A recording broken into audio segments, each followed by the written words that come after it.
Hi, so my name's Danayutta. And my name's Maitreyabandhu. And here at the London Buddhist Centre, we thought we'd make a little video about working with your mind. So one of the things that you've been noticing, I've been noticing, I mean, everybody's talking about it, aren't they? Everyone's talking about the coronavirus. I've never known so many people talk about the same thing for so long. And of course, the word infection is in the air all the time, you know. And of course, that got me thinking, and we were talking earlier, that, well, everything's infectious. It's not just viruses, mental states are infectious.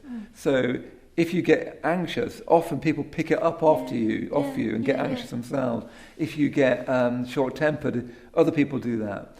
So it's really important, I think, in terms of working with our mind, to realise that our mind is not our own. People say, oh, my mind is my own, but actually your mind is infectious. Any state of mind that you get into, you'll tend to pass on, just like a virus. You know, just as we pick up, fake news or whatever, we pick up, states of mind. So one of the things about the sort of situation we're in that's so uncertain and it creates all this anxiety.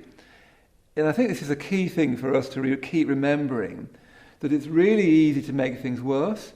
And it's quite difficult to make things better. So a lot of people, everyone I've met, really want to make things better. They really want to do their best. I hardly meet anyone that doesn't. Yeah. But even with your best intentions, it's easy to make things worse. So that's something to really bear in mind, that there can be all sorts of difficult situations. And if you're not careful, and if you're not cultivating awareness, if you're not cultivating love, you're going to make things worse by reacting to it. So that's the first thing I thought was really important principle, that really easy to make things worse, really difficult to make things better, and good intentions aren't enough. Yeah. So one of the things that I think we do need to do is to actively cultivate the opposite. So if, what's happening now, I think it's quite a lot of anxiety and quite a lot of fear. And I think the opposite of that is really a sense of calm and a sense of steadiness. It's very, very noticeable, actually. I was down at Simply Fresh, which is like the local organic little corner shop. Where you meet everyone. It's called like local Buddhist shop down here in Bethnal Green. When I went into Simply Fresh, there was empty shelves, a sense of panic in the air. People had very, very full baskets, quite a lot of the same item in their baskets. And I happened to be with another Buddhist, and he was saying that I think what we really need to do is just to extend metta and to extend a sense of calm and uprightness. And he said to me, let's just buy one or two things, and let's do it in a very friendly way. And maybe it had a small effect, but I think it was good. We didn't sort of like pile into the negative things.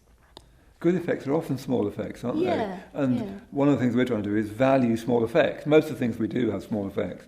But our negativities can really burn into things, can't they? That's right. So just not adding to the situation, having a good effect, even if it's a small good effect.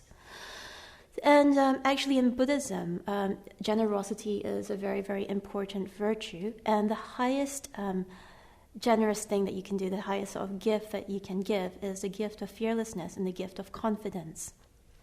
Yeah, so in a way, perhaps being fearless is too much to ask of people, but we could at least be friendly. We can't always be even be generous, but we can be friendly, and we can not add to the level of fear and anxiety. But you can imagine if the Buddha walked in, he'd just be into Simply Fresh or whatever. He'd just be this sort of image of fearlessness. He's not frightened of anything, so he's completely available to give. So these are just some of our thoughts we've been having, Danayutta and I, in the middle of this the corona outbreak. As we've been saying, that the LBC sort of lives off a culture of generosity. We're trying to create a culture of generosity, not one in which you pay for things and we give you things. So we're wanting to give, and we're going to ask you if you can give if you can. So if you can donate to the London Buddhist Centre, that's great. Just helps us keep giving to you. That's what we'd really like. That'd be good. Good. So see you again soon. Thank you. Bye.